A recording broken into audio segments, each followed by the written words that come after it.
রাসূল করিম সাল্লাল্লাহু আলাইহি ওয়াসাল্লাম বলেছেন, মান সাল্লা আলাইয়া মাররাতান সাল্লাল্লাহু আলাইহি আশরা। যে ব্যক্তি আমার প্রতি একবার দুরূদ পাঠ করবে, আমার জন্য দুরূদ পাঠ করা মানে নবীর জন্য দোয়া করা, একবার দোয়া করবে আল্লাহ তাআলা তার প্রতি 10 বার রহমত নাজিল করবে। এই জন্য দুরূদ পাঠ করা ভালো জিনিস, কিন্তু দুরূদ পাঠের জন্য একত্র হওয়ার নাম হলো মিলাদ। দুরূদ পাঠের জন্য সবাই একত্র হওয়ার নাম কি? মিলাদ। কোরআন এবং হাদিসে দুরূদ পাঠের আমলটাকে ইন্ডিভিজুয়াল আমল হিসাবে রাখা হয়েছে, এটা যার যার আমল, এটার জন্য একত্র হওয়ার কোনো প্রয়োজন।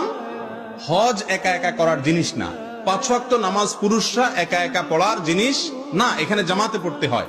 কিন্তু দুরূদ এটা পার্সোনাল, ওযু যেরকম যার যারটা করবে, দুরূদটাও যার যারটা সে করবে, এর জন্য একত্র হওয়ার কোনো প্রয়োজন নাই।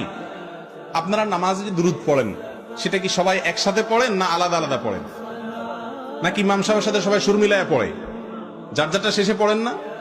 নামাজের মধ্যে দুরূদ যদি যার যারটা শেষে পড়লে হয়, নামাজের বাইরেও দুরূদ যার যারটা শেষে পড়লে হবে ইনশাআল্লাহ।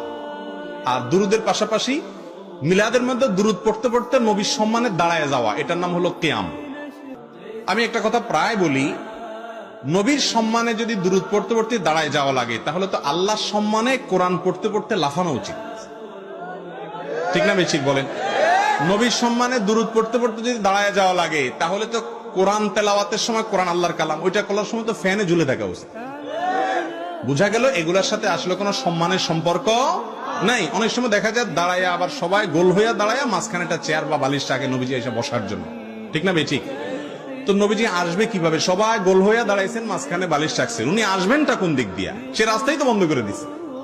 বুঝা গেল এগুলো কোনো সঠিক কাজ না। তবে হ্যাঁ, আমাদের যে সমস্ত ভাইরা নবীজির মহব্বতে এই কাজগুলো করছেন, আমরা তাদেরকে ভালোবাসা দিয়ে বুঝাবো এগুলোর কারণে এলাকাতে মারামারি, হানাহানি, গন্ডগোল, ফাসাদ করা জায়েজ নাই।